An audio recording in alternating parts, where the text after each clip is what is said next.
Hmm. Alas 2 na hindi pa ako nakatulog, guys. Ikwento ko pala sa inyo yung frozen shoulder. Siguro mga ano na to eh, magto 2 months na.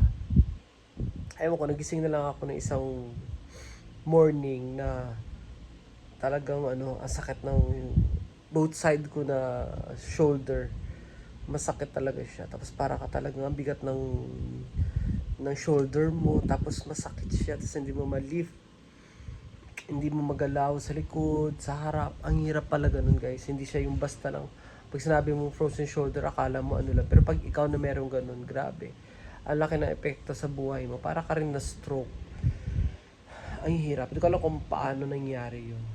Guys, siguro kasi, pag every time matulog ako, lagi ako nakatagilid. Hindi, feeling ko kasi pag natihaya ako, para akong patay, ewan ko. Kaya mas gusto kong nakatagilid ako. Sobrang hirap pag may frozen shoulder ka, guys. Kaya, naku, mas maganda exercise na lang kayo lagi. Kasi until now, buti ngayon, medyo magaling-galing na. Pero, alam mo yon yung kung bago ka pa lang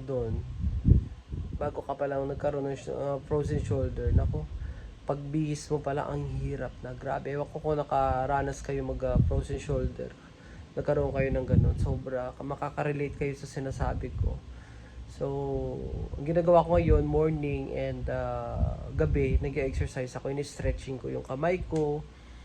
Tapos, kasi ang hirap eh, kahit magpalit ka ng damit. Buti na lang meron itong, yung na-discover ko sa TikTok na gel, tinatanggal na yung sakit.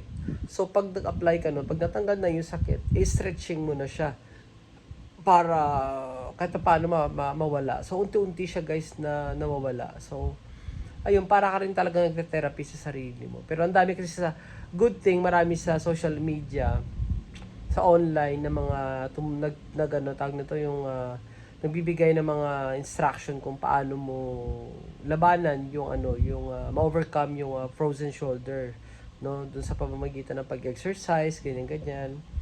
So malaking bagay siya. No, naisip ko lang, guys, kaya nako, ingatan niyo yung sarili niyo na hindi kayo magka-frozen shoulder. Ang hirap talaga pag nakaedad ka, no? Tapos yung dito yung mga kamay mo, yung para siyang ang hirap galawin pag umaga. Yun yung mga naramdaman ko na nung nag 46 na ako eh. Tapos ano pa ba? Yung minsan pag lagi akong laging kinakain ko may sugar, yun sa gabi, sa pagising ko sa umaga, sobrang dry ng lips ko. Hindi lips pala, yung tongue ko, yung throat ko, sobra talagang siyang dry. Parang asin, para siya talagang walang tubig na hindi mo maintindihan. So yun, hirap talaga pag tumatanda ka na. No? Sabi nga nila, kung dati, yung, anong tawag nito? Nakalimutan ko na. May ano yun eh. May joke dun eh. Ay, naku. So yun, guys, kaya ingatan nyo talaga hindi kayo magka-frozen shoulder. Pero yung gamot dun sa TikTok ko sa K101, tingnan nyo yung pinromote ko. Actually, umabot na siya ngayon ng nasa 600,000, magsi 600,000 views na siya. And sobrang daming bumili. Hanggang ngayon, everyday, ang dami pa rin nag-order. Kasi talagang effective siya, guys. Effective siya. And I don't know, syempre iba naman na tao. Pero sa akin talaga, sinasabi ko talaga, totoo talaga. Ngayon nag-apply na naman ako. Kaya wala na siya masyadong laman. Sana mag-order na naman ako. Pero talagang bago siya naubos, mas mas tawag nito, halos magaling na siya. Hindi naman nagaling. Siguro pwede ko sabihin mga nasa 75% na naging okay yung aking shoulder at yung aking movement ng mga kamay ko. Kahit sa likod ko nakakaabot na ako. Tapos hindi na ako ganun ka nasasaktan pag nagtanggal ako ng damit ko. Kaya ang dami kong damit na pinutulan ko ng sleeves. Kasi ang hirap talaga, guys. Ang hirap talaga magkaroon ng frozen shoulder. Pakita ko sa inyo yung yung ginamit ko para malay nyo may meron kayo.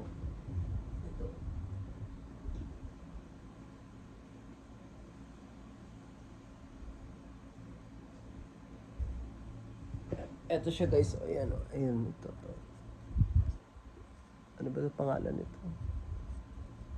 Ayan, ito siya. Ayan o. Ayan. Ayan. Ayan, yan siya. So, tinan nyo. Wala na. Maubos na talaga. Kasi yan yung ginagamit ko. Kanina after ko maligo, naglagay na naman ako. Pero sobrang init siya. Nasabi ko sa inyo, sobrang init siya talaga. Hindi siya basta-basta yung init niya. Ang hirap, no? Tapos nagka-asthma pa ako dahil nga nung nangungontrata ako. Pag nag-check ako sa mga areas, sa mga site, hindi ako nag-face mask. So, yung na-inhale ko yung alikabok, ay naku, grabe. Grabe. Hindi rin okay. Pag nag-asthma ka rin, grabe din. Ina-atake din ako ng asthma ko pag lalo na yung mainit. Sobrang init, di ako makahinga. Sobra. Tapos pag malamig din, sobrang nalalamigan din ako, di ako makahinga. Ay, nako, buhay. Buhay lang talaga. Pero yun, balik tayo sa frozen shoulder. Hindi siya basta-basta guys. Pero sabi daw, mostly daw, ang frozen shoulder is sa mga babae daw. No, kaya alam mo ang dami talagang nag-order. Hanggang ngayon, tingnan niyo yung yung pinromote ko diyan sa K101. Words lahat yun, guys.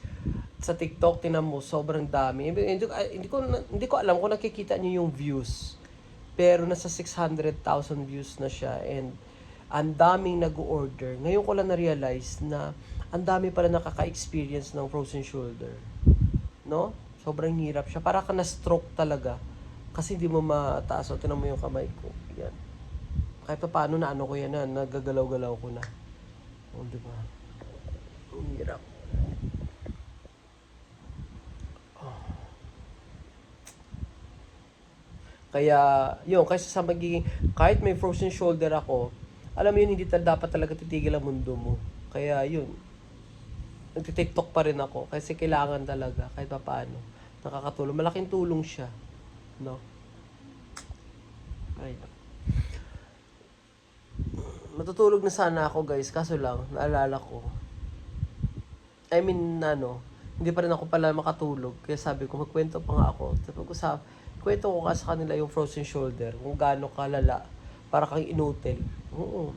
At ang hirap pa, kasi wala akong kasama eh. Ang hirap magpalit ng damit. Lalo pag ka na, magubad. Ako, sobra. Kaya ang dami kong na-murder na damit ko. Pinagpuputulan ko ng sleeves. Yun na lang talagang paraan ko. Buti ngayon parang hindi na siya ganun kasakit pag tinaas ko siya. Ayun. Ganun siya. Kaya tapos lalo pa pag meron ka nun, ang tamad, buti naman nalalabanan ko kasi nung sa Antipolo ako, kahit may frozen shoulder ako, ginagalaw ko talaga. Pero nakakatulong siya kaysa sa ipahinga mo lang. Kasi kailangan ng movement kailangan ng exercise, kailangan ng stretching. So kailangan mas the more mo labanan, the more ka magiging busy. Para mas madali mo siyang ma-overcome. Ganun pag may frozen shoulder ka. So yun, ayun guys, pilitin ko na matulog talaga. Pasensya na kayo yung pinagkukwentuhan ko. Kasi wala naman akong kausap dito. Good night sa inyo, matutulog na ako. I'll see you tomorrow. Bye-bye.